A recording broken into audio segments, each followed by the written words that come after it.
बेटिए से शोभा है घरवा अंगनवा, बेटी बिना लागे सुनसान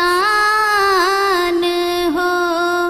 डोली लेके आई तो दुल्हा साथ लेके जई तो, मड़वा में हो तो सिंदूर दान हो। पत्थर करेज कैले गे हमरा के तेज दे लेगे, पत्थर करेज कैले गे हमरा के तेज दे लेगे। आगे मैया कवन गलती कैली अवन जान साथे हमरा के भेज देली गे। आगे मैया कवन गलती कैली अवन जान साथे हमरा के भेज देली गे। तू ही हमर जान गे बेटी, दुनिया जहान गे बेटी।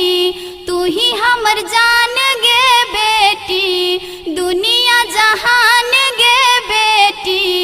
आगे बेटी अपन बिटिया होवो है वीरान, ई है विधि के विधान गे बेटी।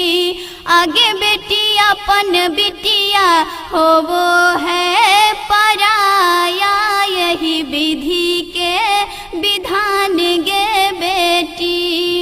अगना में रहे एगो तुलसी के गछिया मुरझाई गेले ना।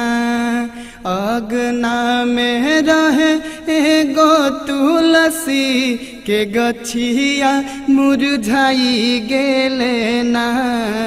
पड़ते से नुरावा छूटल बेटी के नैहरवा सबके रुलाई गेले ना।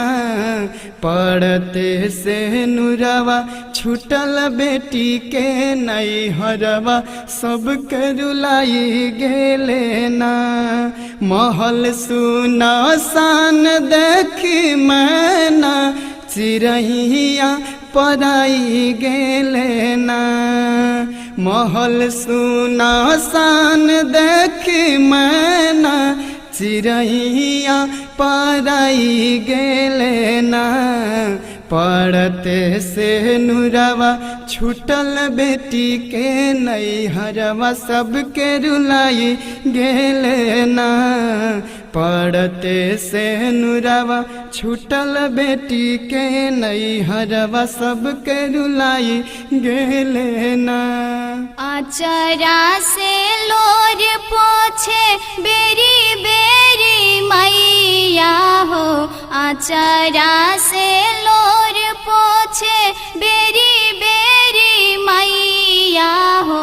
रोवो आ जाए आनंद भैया हो पापा, बान गेल हूँ ये तना कसैया हो पापा। हमरा के करहूँ विदैया हो पापा।